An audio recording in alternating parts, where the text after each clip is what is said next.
नमस्कार दोस्तों, स्वागत है आप सभी का आपके अपने YouTube चैनल परीक्षा टॉप पर। दोस्तों, अगर अभी तक आपने आरआरबी एनटीपीसी सीबीटी फर्स्ट की संभावित कट ऑफ नहीं देखी है तो ऊपर आई बटन पर क्लिक करके आप उस वीडियो को देख सकते हैं, जिसमें हमने जोन वाइज सभी की संभावित कट ऑफ बता रखी है। अभी के लिए दोस्तों इस वीडियो को पूरा अंत तक देखना। अगर आपके एनटीपीसी सीबीटी फर्स्ट के अंदर 60 प्लस नंबर बन रहे हैं तो आपको आज से ही एनटीपीसी सीबीटी 2 की तैयारी शुरू कर देना चाहिए, अगर आपने अब तक शुरू नहीं की है तो। दोस्तों, अगर आज से ही आप एनटीपीसी सीबीटी 2 की तैयारी शुरू करते हो और निश्चित ही दोस्तों आप 50 से 60 दिनों के अंदर एक बेहतरीन तैयारी करके अपनी जो एनटीपीसी सीबीटी 2 है उसको आसानी से क्रैक कर सकते हो। दोस्तों, अगर वीडियो अच्छा लगे तो वीडियो को जरूर से लाइक कर देना और चैनल को सब्सक्राइब कर लेना, ताकि रेलवे के रिगार्डिंग जितनी भी इंपॉर्टेंट इन्फॉर्मेशन है वो आप लोगों को रेगुलर मिलती रहे। दोस्तों, अगर आपकी कोई क्वारीज है तो आप हमें कमेंट बॉक्स के अंदर जरूर पूछ सकते हैं। तो चलिए दोस्तों वीडियो शुरू करते हैं। दोस्तों देखिए, किसी भी एग्जाम को क्रैक करने के लिए 4 से 5 पॉइंट इंपोर्टेंट पॉइंट होते हैं जिनको आपको फॉलो करना पड़ता है पूरी ईमानदारी से। अगर आप इन 4 से 5 पॉइंट को पूरी ईमानदारी से फॉलो कर लेते हो तो मैं 100% आप लोग गारंटी देता हूं आपका एनटीपीसी सीबीटी 2 है जो आसानी से क्रैक हो जाएगा। वीडियो देख लेने से दोस्तों कुछ नहीं होने वाला। अगर आप लोग इस वीडियो को देखने के बाद पूरी ईमानदारी से 4 से 5 पॉइंटों को फॉलो करते हो तो निश्चित ही आपकी सफलता आपके कदमों में होगी। दोस्तों हमारा पहला पॉइंट आता है पॉजिटिव माइंडसेट। दोस्तों देखो, किसी भी एग्जाम को क्रैक करने के लिए आप लोग को पॉजिटिव माइंडसेट के साथ उस एग्जाम की तैयारी करनी होगी। दोस्तों, अगर आप नेगेटिव माइंडसेट के साथ अगर किसी एग्जाम की तैयारी करते हो तो आपको सफलता नहीं मिल पाएगी। इसलिए किसी भी एग्जाम को क्रैक करने के लिए पॉजिटिव माइंडसेट के साथ उसकी तैयारी करना चाहिए आप लोगों को। चाहे आप लोग को कुछ नहीं आए दोस्तों, लेकिन अगर आप पॉजिटिव माइंड के साथ अगर किसी तरह की तैयारी करते हो तो नहीं आते हुए भी आप लोगों को सब कुछ आने लग जाएगा। इसको बोलते हो दोस्तों पॉजिटिव माइंडसेट। इसलिए पॉजिटिव माइंडसेट के साथ आप लोगों को एग्जाम की तैयारी शुरू करना चाहिए। दोस्तों हमारा सेकंड पॉइंट है प्रॉपर टाइम टेबल। किसी भी एग्जाम को क्रैक करने के लिए प्रॉपर टाइम टेबल की आवश्यकता बहुत होती है। अगर आप लोगों को प्रॉपर टाइम टेबल बनाना नहीं आता तो आप हमें कमेंट बॉक्स करना जरूर बताइएगा। हम आपके लिए एक सेपरेट वीडियो बना देंगे जिसमें आप लोगों को प्रॉपर टाइम टेबल किस प्रकार बनाया जाता है उसके बारे में बताया जाएगा। दोस्तों देखिए, आप लोग कोई छोटे बच्चे तो होने कि भाई स्कूल जैसे बच्चे होते हैं ना कि 2-3 घंटे पढ़ाई करके 10वीं तक के बच्चे होते हैं 2-3 घंटे पढ़ाई करके एग्जाम क्रैक कर लेते हैं। आप लोग कंपटीशन के छात्र हो, इसलिए आप लोगों को कम से कम दिन में 10 से 12 घंटे की पढ़ाई करना बहुत आवश्यकता है। दोस्तों 10 से 12 घंटे अगर आप नियमित रूप से पढ़ाई करोगे तो 100% आप लोग जो अपनी एग्जाम है उसको आसानी से क्रैक कर लोगे। दोस्तों अपने सपनों को पूरा करने के लिए आप लोगों को कम से कम इतना तो करना ही होगा, 10 से 12 घंटे रेगुलर नियमित तौर से आप लोगों को पढ़ाई करनी होगी डेली के डेली। तभी जाके आप अपनी एग्जाम है उसको आसानी से क्रैक कर पाओगे। तो हमारा तीसरा पॉइंट है कि पढ़े क्या।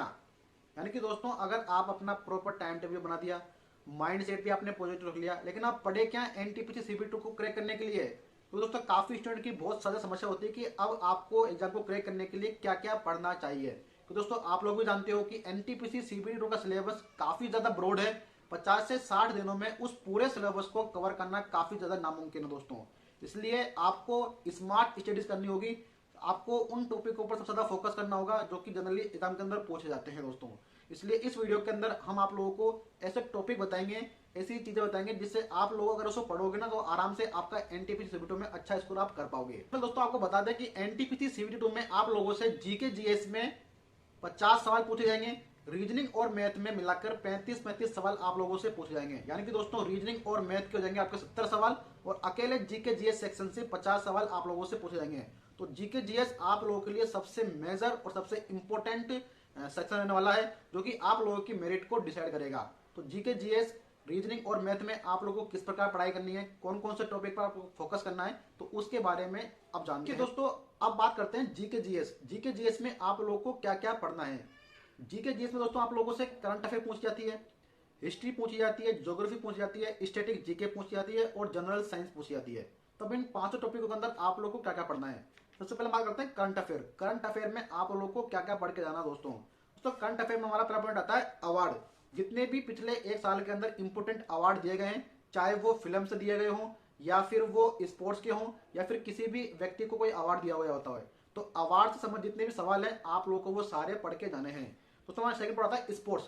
पिछले साल वर्ग में जितने भी इंपोर्टेंट स्पोर्ट्स हुए हैं, चाहे वो ऑस्ट्रेलिया ओपन हो गया, चाहे वो ओलंपिक हो गया, चाहे वो आईपीएल हो गया, इन सभी के बारे में जितने भी इंपोर्टेंट क्वेश्चन बने हुए दोस्तों उन सभी को आप लोग को पढ़ के जाना है।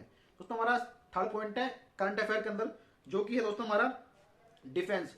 डिफेंस के क्षेत्र में इंडिया में क्या क्या हुआ दोस्तों पिछले साल भर के अंदर, उन सभी को आप लोगों को पढ़ के जाना है। कौन सी मिसाइल लॉन्च हुई है, किस मिसाइल का परीक्षण किया गया है, तो उन सभी को आप लोगों को पढ़ के जाना है। दोस्तों हमारा फोर्थ पॉइंट है जो कि योजनाएं पिछले साल भर के अंदर इंडियन गवर्नमेंट ने जो भी योजनाएं लॉन्च करी है उन सभी को आप लोगों को पढ़ के जाना है। दोस्तों हमारा जो फिफ्थ पॉइंट है जो कि है इंपोर्टेंट एक्सरसाइज। पिछले साल भर में जितनी भी इंपोर्टेंट एक्सरसाइज भारत ने करी है और कहां पर दोस्तों वो एक्सरसाइज हुई है उन सभी को आप लोगों को पढ़ के जाना है करंट अफेयर के टॉपिक के अंदर। दोस्तों हमारा सिक्स पॉइंट है जो कि दोस्तों इंपोर्टेंट डेज और उनकी थीम। दोस्तों क्यों इंपोर्टेंट डेज तो आपका स्टडी का टॉपिक हो जाएगा, लेकिन जो इंपोर्टेंट थीम है कि उस डे के दिन कौन सी थीम बनाई गई थी, मतलब थीम क्या थी उस डे की, तो वो आपको पढ़ के जानी है दोस्तों। तो इंपोर्टेंट डेज और उनकी थीम आप लोगों को पढ़ के जानी है। और दोस्तों हमारा जो सेवन पॉइंट है जो कि बजट 2021 में बजट में क्या क्या घोषणाएं की गई थी वो आपको पढ़ के जाना है। और दोस्तों हमारा 8 नंबर का पॉइंट है जो कि है कोविड-19। पिछले साल भर के अंदर कोविड-19 से संबंधित जितने भी इंपोर्टेंट सवाल बने दोस्तों यूट्यूब पर काफी ज्यादा अवेलेबल है, आप आराम से देख सकते हो। कौन सी वैक्सीन लाई गई भारत के अंदर, कोविड-19 के लिए कौन कौन सी योजना चलाई गई है, तो वो आप लोगों को पढ़ के जाने हैं। तो बात करते हैं कि हिस्ट्री में आप लोगों को क्या पढ़ना है। दोस्तों हिस्ट्री काफी ज्यादा बड़ी है, तो आप लोगों को सब कुछ नहीं पढ़ना। आप लोगों को हिस्ट्री के अंदर मॉडर्न हिस्ट्री पढ़नी है और एक आपको पढ़ना है गांधी एरा, गांधी युग यानी कि दोस्तों जब से गांधी जी साउथ अफ्रीका से भारत में आए थे और भारत में आने के बाद उन्होंने क्या क्या काम किया यहाँ पर, तो वो आपको पढ़ के जाना पूरा। तो मॉडर्न हिस्ट्री और गांधी एरा आप लोगों को हिस्ट्री के अंदर पढ़ के जाना है। दोस्तों बात करते हैं ज्योग्राफी के बारे में। दोस्तों ज्योग्राफी के अंदर कुछ इंपोर्टेंट टॉपिक आते हैं जो कि स्टैटिक जीके के अंदर कवर कर ले जाते हैं। तो हम आपको सीधे ही स्टैटिक जीके के जो इंपोर्टेंट टॉपिक है जो आपको पढ़ने हैं वो बता देते हैं। आप उन सभी स्टैटिक जीके को टॉपिक को आराम से आप कवर कर सकते हो यूट्यूब के माध्यम से। तो एक एक पॉइंट आप एक एक टॉपिक का यूट्यूब पर सर्च करोगे ना तो आराम से आपको मिल जाएगा। तो स्टैटिक जीके के सभी पॉइंट आपको बताते हैं, आपकी मोबाइल की डिस्प्ले पर शो रहा है दोस्तों। ये सारे पॉइंट आपको जो बता रखे हैं इन सभी पॉइंटों को आपको पढ़ना है। स्टैटिक जीके के सारे इंपोर्टेंट टॉपिक है, यहाँ से एग्जाम के अंदर कई बार सवाल दोस्तों पूछ ले जाते हैं। और आजकल की दोस्तों जो एग्जाम चल रही है उसके अंदर स्टैटिक जीके का ट्रेंड बहुत ज्यादा चल रहा है। स्टैटिक जीके से काफी ज्यादा सवाल एग्जाम में पूछे जा रहे हैं आप लोगों के। तो डिस्प्ले पर आपके सारे स्टैटिक जीके शो रहे हैं दोस्तों। इन सभी स्टैटिक जीके को आप अपने कॉपी के अंदर लिखिए कौन कौन से टॉपिक आप लोगों से पूछ जाते हैं और उस टॉपिक को एक एक आप यूट्यूब पर सर्च करिए दोस्तों और अपने प्रॉपर नोट्स तैयार कीजिए। तो स्टैटिक जीके के सारे टॉपिक बहुत ज्यादा इंपॉर्टेंट है, आप इन टॉपिक के माध्यम से अपनी जो तैयारी है उसको बहुत ज्यादा स्ट्रॉन्ग कर सकते हो। तो बात करते हैं जनरल साइंस में आप लोगों को क्या पढ़ना है। दोस्तों जनरल साइंस में आप लोगों को जो प्रीवियस ईयर एग्जाम के अंदर सवाल आए हैं वो सभी आप लोगों को पढ़ के जाने हैं। और अगर आप दोस्तों थ्योरी पढ़ सको तो आप थ्योरी पढ़ लो, लेकिन आप लोगों को प्रीवियस ईयर में आए हुए सभी सवाल पढ़ के जाने हैं जो कि प्रीवियस ईयर एग्जाम के अंदर सवाल जो एग्जाम हुए दोस्तों, जैसे ग्रुप डी हो गया, एलपी हो गया, जयन हो गया, तो इन सभी के अंदर जो सवाल पूछे गए हैं वो सभी आप लोगों को पढ़ के जाने हैं। सेम चीज दोस्तों आप लोगों को रीजनिंग और मैथ के अंदर करनी है। रीजनिंग और मैथ के अंदर भी दोस्तों आप लोगों को प्रीवियस ईयर के जो सवाल हैं उन पर सबसे ज्यादा फोकस करना है। अभी जो हाल ही में एनटीपीसी सीबीटी फर्स्ट हुई थी उसके अंदर मैथ के अंदर और रीजनिंग में जो जो टॉपिक पूछे गए उन सभी टॉपिकों पर आप लोग को पकड़ मजबूत करनी है और उन पर सबसे ज्यादा फोकस करना है। और जो प्रीवियस ईयर एग्जाम में पूछे गए दोस्तों सवाल, जैसे ग्रुप डी एग्जाम हो गई, आपकी एलपी होगी, जयन होगी, एनटीपीसी जो पहले पूछी गई थी उसके अंदर भी जो सवाल पूछे गए थे उन सभी सवालों को आप लोग को प्रॉपर तरीके से सोल्व करना है। इसके लिए दोस्तों आप मार्केट से कोई भी बुक परचेज कर लीजिए तो आपको जिसमें प्रीवियस ईयर के जो सवाल है वो दे रखे हों।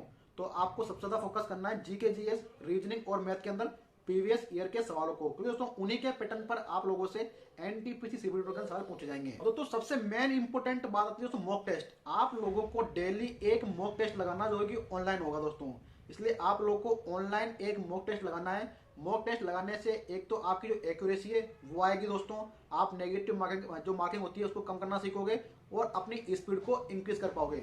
इसलिए डेली जब तक आपकी एग्जाम पूरी नहीं हो जाए तब तक आप लोगों को एक मॉक टेस्ट डेली लगाना है। इसलिए मॉक टेस्ट काफी ज्यादा इंपॉर्टेंट है दोस्तों एग्जाम को क्रैक करने के लिए, जो कि आपकी एक्यूरेसी और स्पीड है उन दोनों को इंक्रीज करेगा। दोस्तों अगर आप इन चारों पांचों पॉइंटों को अच्छी तरह फॉलो करते हो पूरी ईमानदारी से तो आप निश्चित ही दोस्तों आप एनटीपीसी सीबीटी को क्रैक कर पाओगे। दोस्तों अगर वीडियो अच्छा लगा हो तो वीडियो को जरूर लाइक कर देना, चैनल को सब्सक्राइब कर देना ताकि रेलवे के रिगार्डिंग जितनी भी इंपॉर्टेंट इन्फॉर्मेशन है वो आप लोगों तक पहुंच सके। तो तब तक के लिए गुड।